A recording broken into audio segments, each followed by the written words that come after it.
Ito ang isla kung saan kahit mukhang pulubi ang tao, posibleng mas mayaman pa sa'yo. Ang isla na dati tahimik lang na paraiso ng mga mangingisda, pero ngayon parang pinaghalong surfing competition, heartbreak rehabilitation center at dayuhang Israeli na dumating na akala mo mag-audition sa action movie. Dito mas maraming foreigner kaysa sari-sari store. At habang ang iba sinasabing ito raw ang pinakamagandang isla sa Pilipinas, may mga lokal na napapailing na lang habang tumataas ang presyo ng lupa, renta at pati simpleng buhay. Sa episode na to, sasarbuhin natin ang Siargao.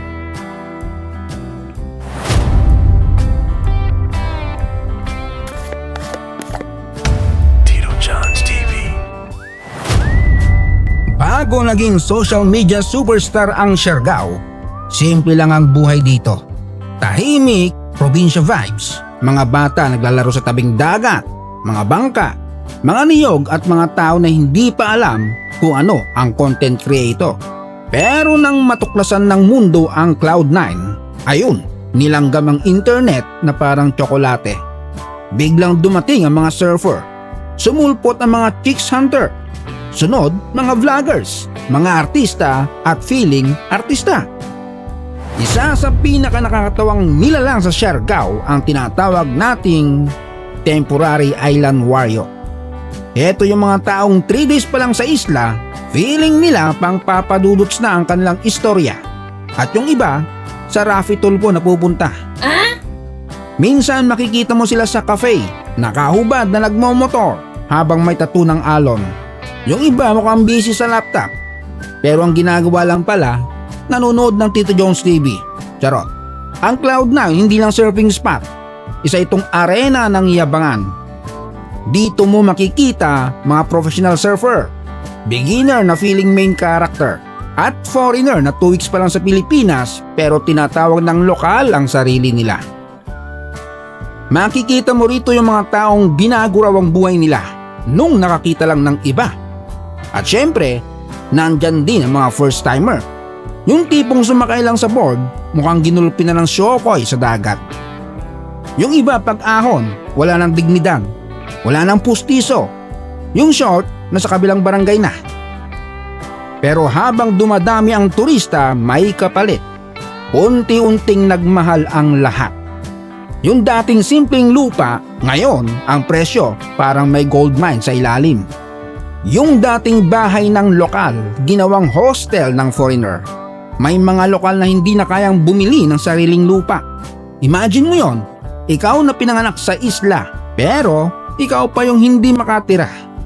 Habang yung ibang dayo bumibili ng beachfront property na parang namimili lang ng kikiam. Habang may mga taong nagpo-post ng living my best life, may lokal na problemado kung saan natitira. At syempre, hindi mawawala ang nightlife. Pagdating ng gabi, ang Siargao parang naging Las Vegas ng mga emotionally damaged. May party, may budots music, may alak, at may mga maitim na balak.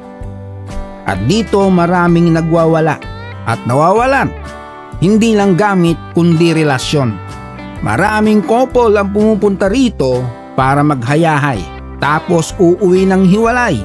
Kasi minsan ang Siargao hindi lang sumusubok ng surfing skills, sinusubok din ang katapatan ng jowa mo. Isang gabi lang sa bar, kinabukasan nag-i-explain na sa barangay. Ang Siargao sa social media, perfect na sunset, perfect na mga katawan, perfect na buhay. Pero sa totoong buhay, mainit. Minsan maalikabok, minsan mahina internet, minsan may brownout, minsan may bagyo. Isa pang kakaibang nilalang sa Siargao, ang madadramang foreigner na binago raw ng Pilipinas ang buhay nila. Pagkalipas ng 2 buwan, may tattoo na ng palm tree, may motor, may ukulele, at minsan may kalibin ng negrito, taga rito. Sa Siargao, hindi lang surfing ang kinaadikan ng tao. Dahil meron ding lugar na parang magnet ng skater, content creator, broken-hearted at mga taong amoy yosi at sunscreen. Welcome sa Malinaw Skate Road. Isang kalsada na sa umaga tahimik, pero pagdating ng hapon, parang biglang may audition ng pinakamalamig ang tingin pero walang valid ID. Dito mo makikita ang mga mukhang tamad maglaban ng damit. Kita ang puwet at kuyukot, tuhod na puro gasgas at skateboard na mas mahal pa sa ref namin. Yung iba dito, 3 araw nang walang maayos na tulog. Pero pag tinanong mo, chill lang, island life pa rin. At syempre, dito rin tambayan ng mga foreigner na gustong magmukhang lokal. Bigla nakatsinelas, may jowa o alalay na parang kaning lamig kung makadikit. Pero sa totoo lang, kahit magulo, kahit puro semplang, may kakaibang vibe ang Malinaw Skate Road. Parang lahat ng tao rito pagod sa tunay na buhay. Kaya dito muna tumatambay para huminga at minsan, yun lang naman talaga ang hinahanap ng tao. Lugar na pwede kang bumagsak o kahit na sumemplang.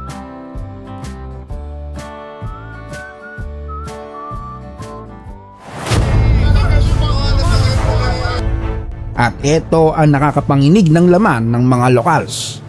Habang karamihan ng turista sa Siargao, chill lang at naghahanap ng peace of mind, may ilan na parang dumating para mag-audition sa action movie. At isa sa mga madalas mapag-usapan ng ilang lokal, may mga ilang dayuang Israeli na minsan daw masyadong siga kung umasta. Maraming Israeli tourist ang mababait, respectful, at mahilig talaga sa surfing at island life. Pero meron daw iilang pasaway na kapag nalasing, nagmamaoy. Parang akala mo, sila ang may-ari ng buong barangay. May reports ng pakikipag-away sa bar, nang bubulaho sa mga kapitbahay, nag-aari-arian pati sa kalsada, at hindi marunong rumespeto ng mga lokal. Tahimik lang madalas ang mga lokal kasi ayaw nila ng gulo. Ayaw nilang masira ang turismo, pero sa totoo lang, naiipon din inis ng mga tao. Dahil ang Siargao hindi playground ng mayabang. Isla ito ng mga taong matagal nang namumuhay bago pa dumating ang social media at surfing hype. Kaya kahit turista ka pa, basic lang naman ang hinihingi ng mga tao rito. Respeto. Dahil kahit gano'ng kakaangas sa sariling bansa mo, pagbastos ka sa isla, isang tingin lang ng tricycle driver dito, mararamdaman mo agad na buwisit ka dito. May charm ang Siargao.